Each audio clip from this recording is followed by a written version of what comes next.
अगर मन शांत होगा तो हर काम में मन लगेगा। अगर शांति चाहिए तो इस एक प्राचीन रहस्य को अपनी जिंदगी में अपनाना होगा। वह रहस्य बहुत ही सरल है और आसान भी।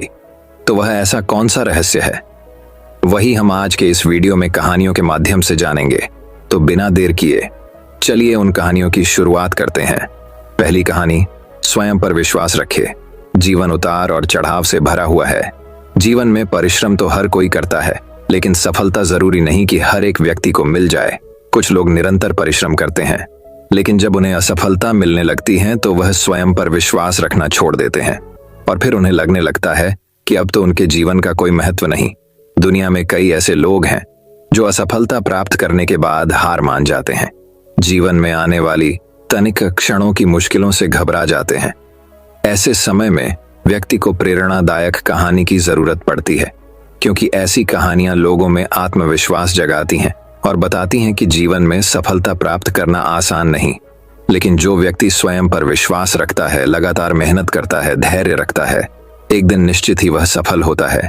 दुनिया भर में कई सारी प्रेरणादायक कहानियां मौजूद हैं जिससे आप प्रेरणा पा सकते हैं। ऐसी ही यह प्रेरणादायक कहानी है जिसे पढ़कर आपको स्वयं पर विश्वास होने लगेगा। एक बार एक व्यक्ति जीवन में अपनी असफलताओं से हताश होकर चुपचाप बैठा हुआ था। उसकी निराशा देख भगवान स्वयं उसके सामने प्रकट हुए। उस व्यक्ति ने भगवान से पूछा, मैंने अपने जीवन में बहुत कड़ी मेहनत की, लेकिन मुझे अब तक सफलता नहीं मिली। मैं लगातार असफलता प्राप्त करते जा रहा हूं। अब आप ही बताइए कि मेरे जीवन की क्या कीमत है। इस पर भगवान मुस्कुराए और मुस्कुराते हुए उसे एक लाल चमकदार छोटा सा पत्थर थमा दिया। व्यक्ति ने पूछा, इस पत्थर का मैं क्या करूं? ईश्वर ने कहा, तुम इस पत्थर को लेकर जाओ और बाजार में इसकी कीमत जानकर आओ। ध्यान रखना, इस पत्थर को बेचना नहीं है। ईश्वर के कहे अनुसार वह व्यक्ति उस लाल चमकदार पत्थर को लेकर बाजार में उसकी कीमत झांत करने निकल पड़ता है। सबसे पहले उसे राह पर एक संतरा बेचने वाला आदमी दिखता है। वह सबसे पहले उस आदमी के पास जाता है और पूछता है, भाई तुम इस लाल रंग के पत्थर का क्या कीमत दोगे? संतरे वाला पत्थर की सुंदर रंगों को देख कहता है, तुम इस पत्थर के बदले में मुझसे 5 से 6 संतरे ले जा सकते हो। व्यक्ति ने कहा कि मुझे तो इस पत्थर को बेचना नहीं है। ये कहकर वह आगे बढ़ जाता है। आगे राह में उसे एक सब्जी वाला दिखता है। उस सब्जी वाले से पूछता है कि भाई तुम इस लाल रंग के पत्थर को कितने में खरीदोगे? सब्जी वाला भी उस पत्थर की खूबसूरती से आकर्षित होकर कहता है कि तुम्हें इस पत्थर के बदले में मैं एक बोरा आलू दे सकता हूं। बताओ, बेचोगे इस पत्थर को? व्यक्ति कहता है, नहीं, मुझे इस पत्थर को नहीं बेचना है। अब वह व्यक्ति सीधे एक सोनार की दुकान पर चला जाता है। सोनार के दुकान में बहुत बेशकीमती खूबसूरत गहने पड़े हुए थे। वह व्यक्ति अब उस सोनार को पत्थर दिखाते हुए पूछता है कि इस पत्थर की कीमत क्या लगाओगे? सोनार बहुत ध्यान से उस पत्थर को देखता है। अंत में वह कहता है कि इस पत्थर के बदले में मैं तुम्हें 1 करोड़ रुपए दे सकता हूं। लेकिन वह व्यक्ति बोलता है कि मुझे इस पत्थर को नहीं बेचना। सोनार को लगता है कि शायद दाम कम बता रहा हूं, इसीलिए वह पत्थर बेचने से मना कर रहा है। इसीलिए सोनार पत्थर की कीमत बढ़ाकर 2 करोड़ ढांच कर देता है। लेकिन वह व्यक्ति तब भी यही कहता है कि मैं इस पत्थर को तो बेच ही नहीं सकता। सोनार के दुकान से निकलकर वह व्यक्ति अब हीरे की दुकान में घुसता है, जहां पर बहुत बेशकीमती रत्न पड़े हुए थे। व्यक्ति हीरे के दुकानदार को पत्थर दिखाते हुए इसकी कीमत पूछता है। हीरे का व्यापारी लगभग 10 मिनट तक पत्थर को बहुत ही बारीकता से जांच करता है और अंत में वह एक मलमल के कपड़े पर उस पत्थर को रखकर उसके सामने अपना सिर टेक लेता है। व्यक्ति पूछता है कि इसकी कीमत कितनी है? तब हीरे का व्यापारी कहता है, अरे भाई, तुम्हें यह कहां से मिला? यह तो दुनिया का एक अनमोल रत्न है, जिसे तो दुनिया की पूरी दौलत लगा दो तब भी खरीदा नहीं जा सकता। यह सुन वह व्यक्ति बहुत अचंभित हो जाता है और वह सीधे ईश्वर के पास आता है और सारी घटना भगवान को बताता है। उसके बाद पूछता है कि ईश्वर, अब तो बताइए कि मेरे जीवन की कीमत क्या है? तब ईश्वर कहते हैं कि संतरे वाले, सब्जी वाले, सोनार वाले और हीरे वाले, सभी ने तो तुम्हें तुम्हारे जीवन की कीमत बता दी है। व्यक्ति कहता है, मैं समझा नहीं। तब ईश्वर उसे विस्तार पूर्वक समझाते हुए कहते हैं कि तुम किसी के लिए पत्थर के टुकड़े के समान हो तो किसी के लिए अनमोल रत्न। जिस तरह सबने अपनी अलग अलग जानकारी के हिसाब से इस पत्थर की कीमत बताई, लेकिन उस हीरे के व्यापारी ने इस पत्थर की असली पहचान कर ली। ठीक उसी तरह इस दुनिया में तुम कई लोगों के लिए एक मामूली इंसान हो, भले ही तुम में कितना भी हुनर क्यों ना हो। लेकिन वक्त के साथ यह हुनर जरूर निखर कर आता है।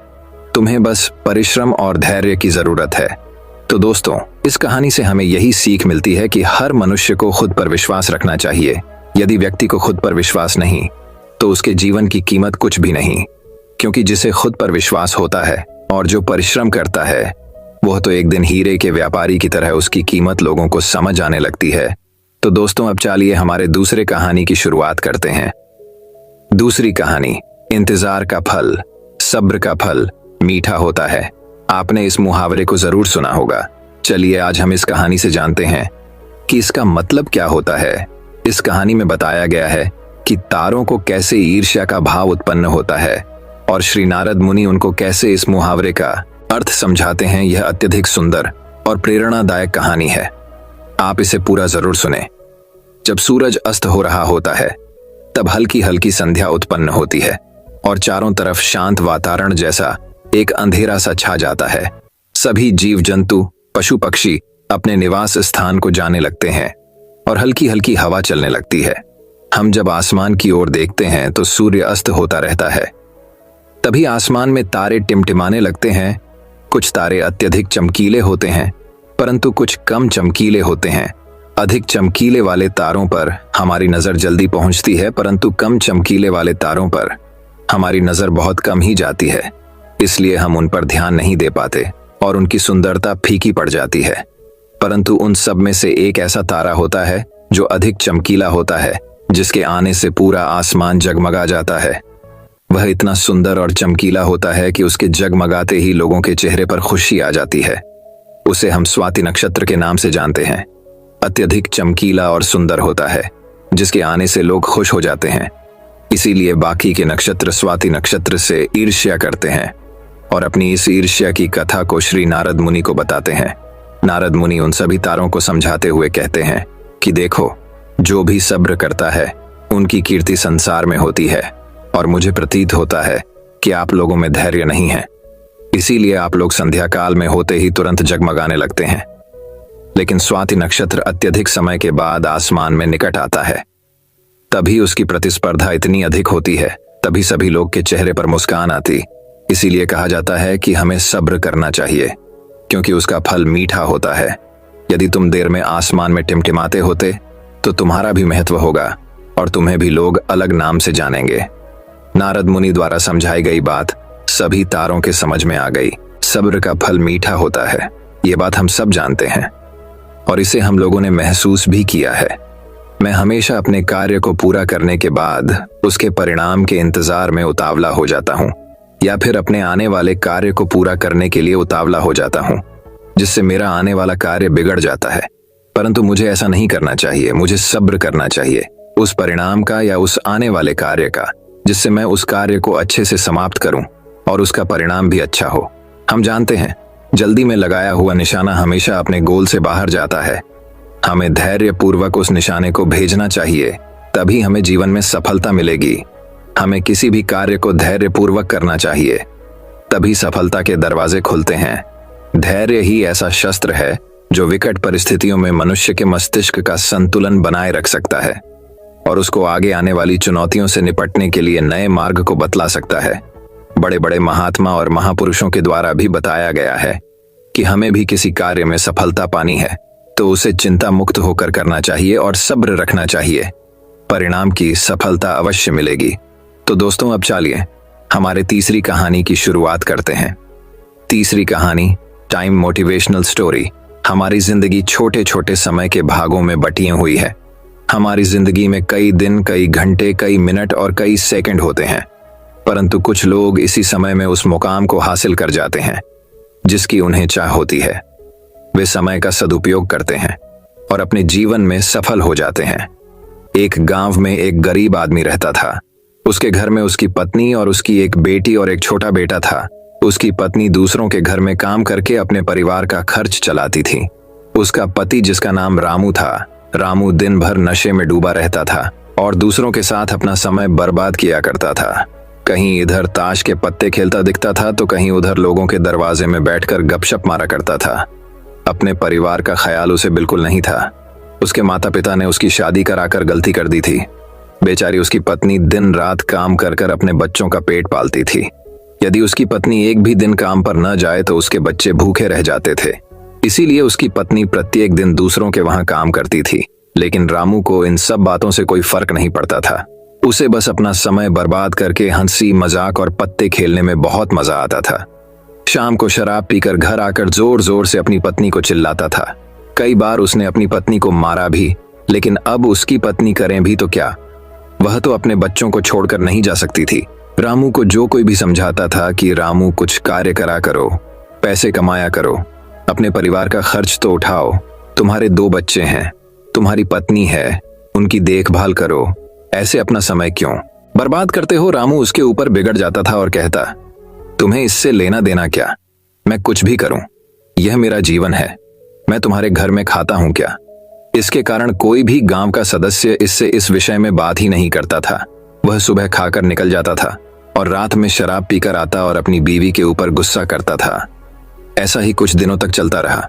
कुछ दिनों बाद संसार में एक ऐसी बीमारी ने जन्म लिया जो मानव जाति के लिए अत्यधिक खतरनाक थी।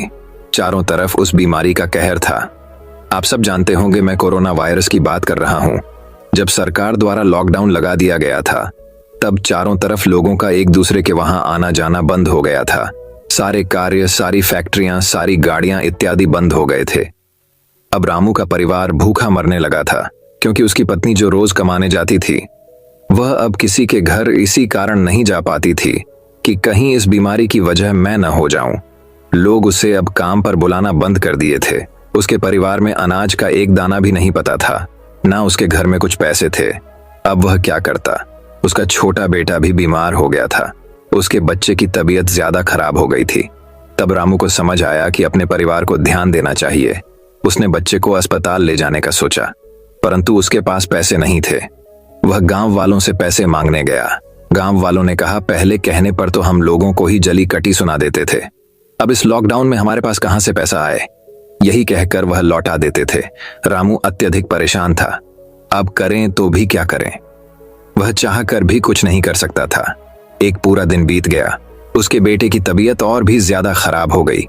तभी किसी तरह उसकी पत्नी ने जहां काम करती थी वहां से कुछ पैसे जुटा कर लाई और अब रामू अपने बच्चे को हॉस्पिटल ले जाने की तैयारी की। रामू अपने बच्चे को लेकर गांव के बाहर एक अस्पताल में पहुंचा। रामू दौड़ता हुआ डॉक्टर के पास गया। उसने कहा, मेरे बच्चे को बचा लीजिए। डॉक्टर साहब ने सारे इंस्ट्रूमेंट लगाकर चेक किया, तब उसका बेटा मर चुका था। डॉक्टर साहब ने यह बात रामू से कही कि यदि तुम अपने बच्चे को 10 से 15 घंटे पहले ले आते तो मैं तुम्हारे बच्चे को बचा लेता। मुझे बहुत दुखी होकर कहना पड़ रहा है कि मैं तुम्हारे बच्चे को मैं बचा ना सका। यह सुनकर रामू के पैरों तले के नीचे से जमीन खिसक गई। वह रोने लगा। उससे कहने लगा, यह सब मेरी गलती है। मैंने जीवन में कुछ नहीं किया, सिर्फ अपने समय को बर्बाद किया है। यदि आज मेरे पास पैसे होते तो मैं अपने बेटे को हॉस्पिटल जल्दी ला पाता और मेरा बेटा बच जाता। मैंने अपने जीवन में समय को बहुत बर्बाद किया है, लेकिन आज मुझे समय को अहमियत पता चल गई है। तो हमें इस कहानी से यह शिक्षा मिलती है कि हमें अपने समय को बर्बाद नहीं करना चाहिए, उसका सदुपयोग करना चाहिए। तभी हमें अपने जीवन में सफलता मिल सकती है। इस कहानी में अगर रामू पहले से काम करता होता तो उसके पास पैसे होते और अपने बेटे का इलाज करा पाता, जिससे उसका बेटा आज जिंदा होता। मित्रों, हमें हमेशा अपने समय का सदुपयोग करना चाहिए। तो दोस्तों, अब चाली हमारे चौथी कहानी की शुरुआत करते हैं। चौथी कहानी वृद्ध महिला जोधपुर की एक चर्चित दुकान पर लस्सी का ऑर्डर देकर हम सब दोस्त यार आराम से बैठकर एक दूसरे की खिंचाई और हंसी मजाक में लगे ही थे कि एक लगभग 75 से 80 वर्ष की बुजुर्ग महिला पैसे मांगते हुए मेरे सामने अपने हाथ फैलाकर खड़ी हो गई। उनकी कमर झुकी हुई थी, चेहरे की झुर्रियों में भूख तैर रही थी, नेत्र भीतर को धंसे हुए किंतु सजल थे। उनको देखकर मन में न जाने क्या आया कि मैंने अपनी जेब से सिक्के निकालने के लिए डाला हुआ हाथ वापस खींचते हुए उनसे पूछ लिया, दादी जी लस्सी पियेंगे? मेरी इस बात पर दादी कम अचंभित हुई और मेरे मित्र अधिक, क्योंकि अगर मैं उनको पैसे देता तो बस 5-10 रुपए ही देता, लेकिन लस्सी तो 30 रुपए की एक है। इसलिए लस्सी पिलाने से मेरे गरीब हो जाने की और उस बूढ़ी दादी के द्वारा मुझे ठग कर अमीर हो जाने की संभावना बहुत कम बढ़ गई थी। दादी ने सकुचाते हुए हामी भरी और अपने पास जो मांगकर जमा किए हुए 66 रुपए थे वो अपने कांपते हाथों से मेरी ओर बढ़ाए। मुझे कुछ समझ नहीं आया तो मैंने उनसे पूछा, ये किस लिए? इनको मिलाकर मेरी लस्सी के पैसे चुका देना बाबूजी। भावुक तो मैं उनको देखकर ही हो गया था, रही बची कसर उनकी। इस बात ने पूरी कर दी। एकाएक मेरी आंखें छलछला आईं और भर भर आए हुए गले से मैंने दुकान वाले से एक लस्सी बढ़ाने को कहा। उसने अपने पैसे वापस मुट्ठी में बंद कर लिए और पास ही जमीन पर बैठ गई। अब मुझे अपनी लाचारी का अनुभव हुआ, क्योंकि मैं वहां पर मौजूद दुकानदार, अपने दोस्तों और कई अन्य ग्राहकों की वजह से उनको कुर्सी पर बैठने के लिए नहीं कह सका। डर था कि कहीं कोई टोक ना दे, कहीं किसी को एक भीख मांगने वाली बूढ़ी महिला के उनके बराबर में बिठाए जाने पर आपत्ति न हो जाए। लेकिन वो कुर्सी जिस पर मैं बैठा था मुझे काट रही थी।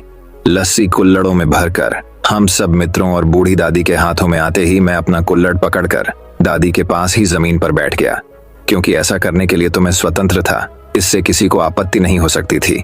हाँ, मेरे दोस्तों ने मुझे एक पल को घूरा, लेकिन वो कुछ कहते उससे पहले ही दुकान के मालिक ने आगे बढ़कर दादी को उठाकर कुर्सी पर बैठा दिया और मेरी ओर मुस्कुराते हुए हाथ जोड़कर कहा, ऊपर बैठ जाइए साहब, मेरे यहाँ ग्राहक तो बहुत आते हैं, किंतु इंसान कभी कभार ही आता है। अब सबके हाथों में लस्सी के कुल्लड़ और होठों पर सहज मुस्कुराहट थी। बस एक वो दादी ही थी जिनकी आंखों में तृप्ति के आंसू, होठों पर मलाई के कुछ अंश और दिल में सैकड़ों दुआएं थीं। न जाने क्यों जब कभी हमें 10 से 20 रुपए किसी भूखे गरीब को देने या उस पर खर्च करने होते हैं तो वो हमें बहुत ज्यादा लगते हैं। लेकिन सोचिए कि क्या वो चंद रुपए किसी के मन को तृप्त करने से अधिक कीमती है। जब कभी अवसर मिले ऐसे दयापूर्ण और करुणामय काम करते रहें, भले ही कोई आपका साथ दे या ना दे। तो दोस्तों, अब चलिए हमारे 5वीं कहानी की शुरुआत करते हैं। 5वीं कहानी, आप दूसरों को क्या दे रहे हैं।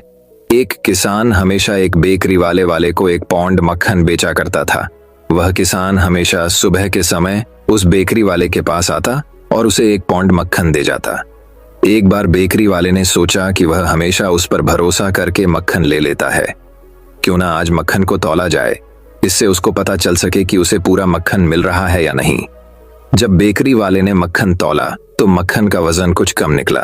बेकरी वाले को गुस्सा आया और उसने उस किसान पर केस कर दिया। मामला अदालत तक पहुंच गया।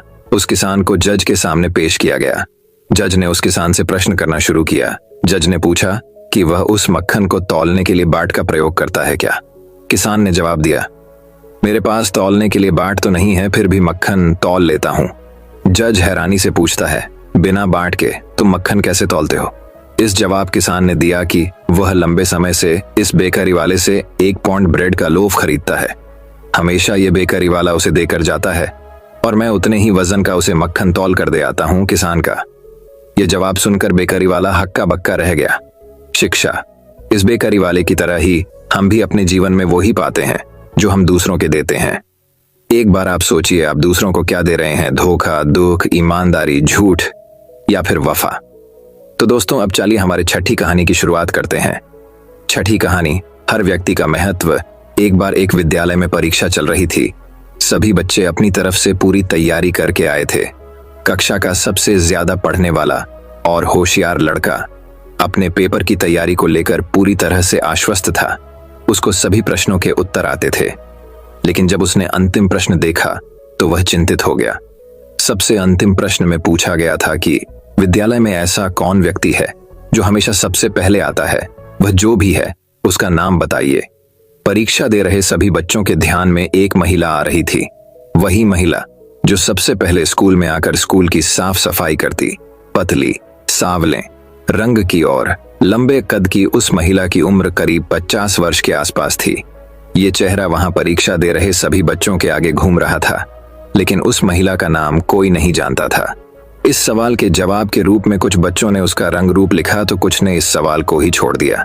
परीक्षा समाप्त हुई और सभी बच्चों ने अपने अध्यापक से सवाल किया कि इस महिला का हमारी पढ़ाई से क्या संबंध है।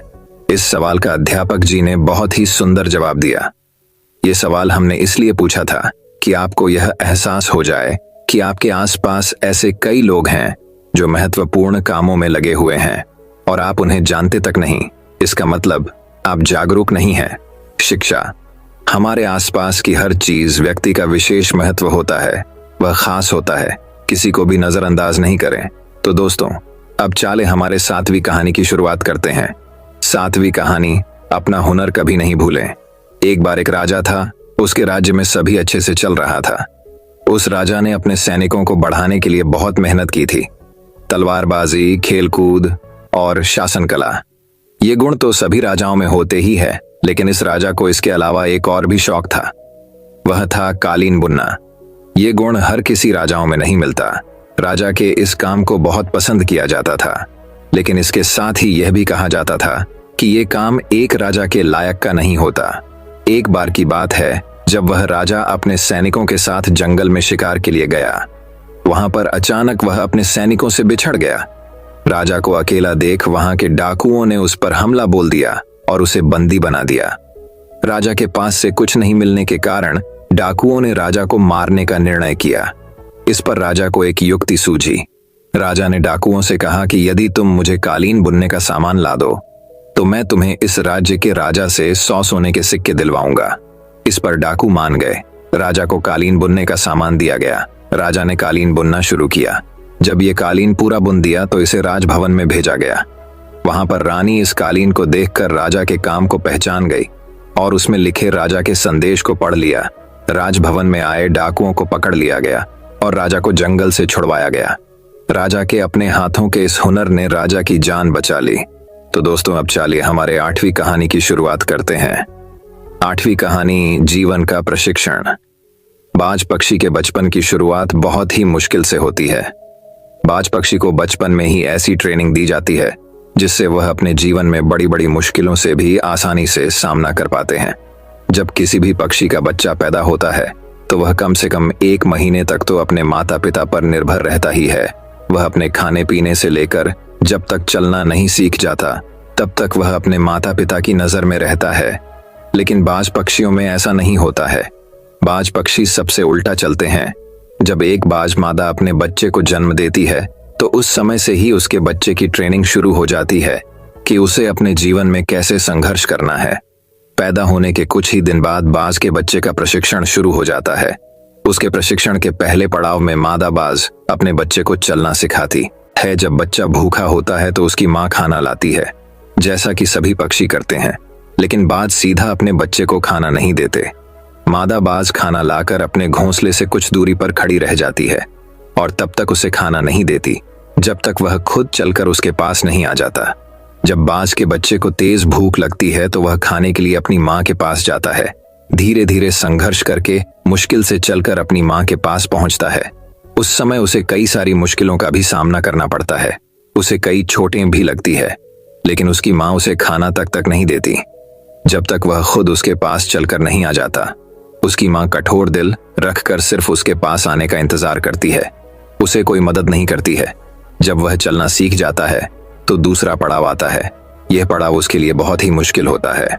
इसमें मादा बाज अपने बच्चे को अपने पंजों में पकड़कर उसे खुले आसमान में ले उड़ती है।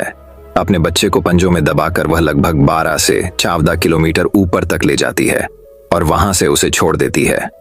तब वह बच्चा नीचे गिरने लगता है और वह उसे देखती है। जब उसका बच्चा 1 या 15 किलोमीटर, तो बच्चे को डर लगने लगता है कि वह अब मर जाएगा और अपने पंख फड़फड़ाने लगता है। उड़ने की पूरी कोशिश करता है, फिर भी वह उड़ नहीं पाता। तो मादा बाज उसे झट से आकाश में ही पंजों में पकड़ लेती है और उसे जमीन पर गिरा देती है। ऐसा उसकी माँ तब तक करती है जब तक वह पूरी तरह से उड़ना नहीं सीख जाता। इस प्रकार से एक बाज के बचपन की शुरुआत होती है और उसे इस कठिन प्रशिक्षण को करना पड़ता है। इस कठिन प्रशिक्षण से वह अपने जीवन में बहुत कुछ सीखता है। इसके कारण ही वह अपने से दुगुना वजनी का भी आसानी से शिकार कर सकता है और उसे आसमान में ले उड़ता है। इस प्रशिक्षण से वह मजबूत और शक्तिशाली हो जाता है। हमें बाज के इस प्रशिक्षण से जीवन में बड़ी सीख मिलती है। हर व्यक्ति, जानवर या पक्षी अपने बच्चों से बहुत प्यार करता है। इसका मतलब ये नहीं कि वह उसे अपने पर ही निर्भर रहने दें।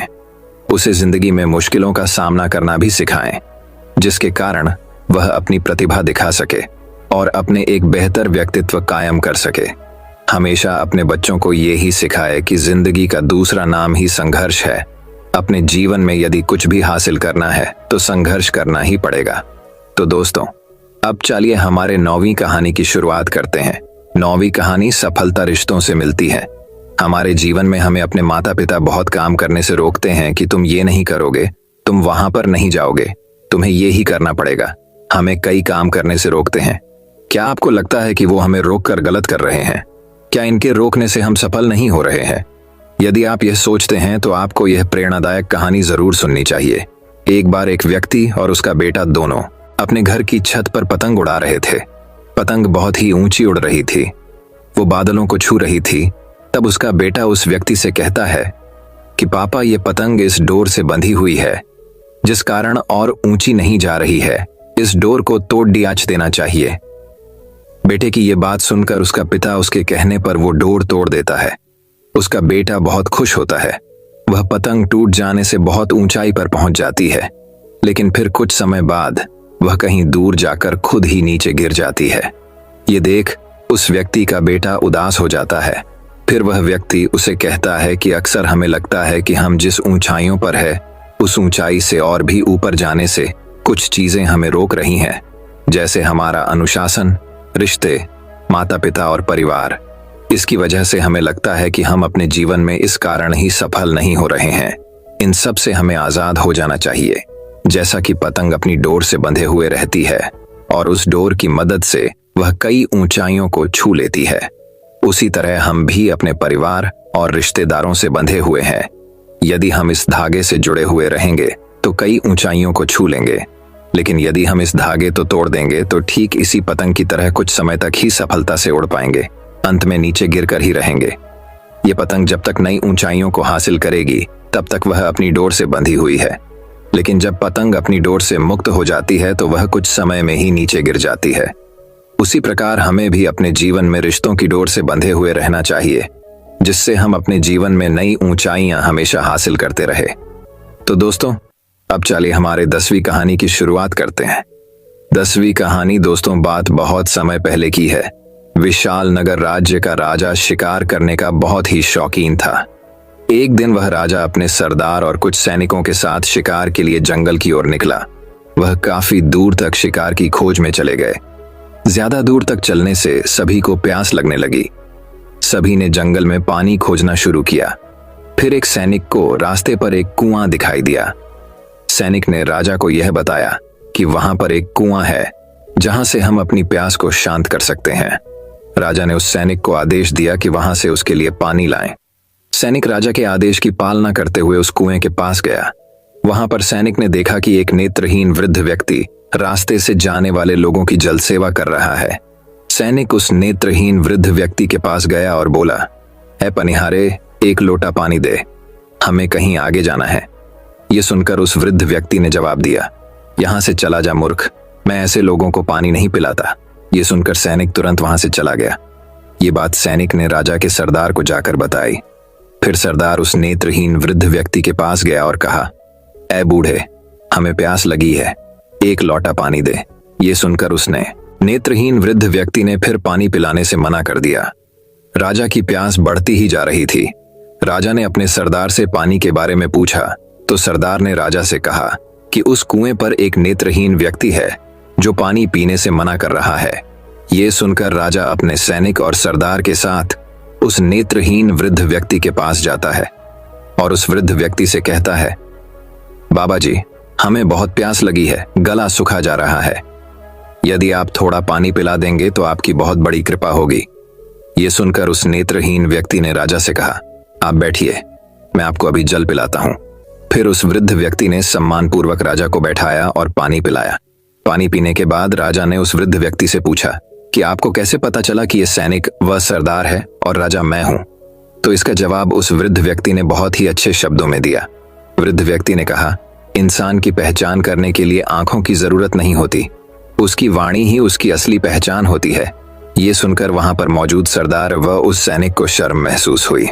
दोस्तों, ये कहानी हमें ये शिक्षा प्रदान करती है कि यदि हमारे पास अच्छी वाणी और बोलने का तरीका होगा तो हम अपने जीवन में वो सब हासिल कर सकते हैं जो हम चाहते हैं।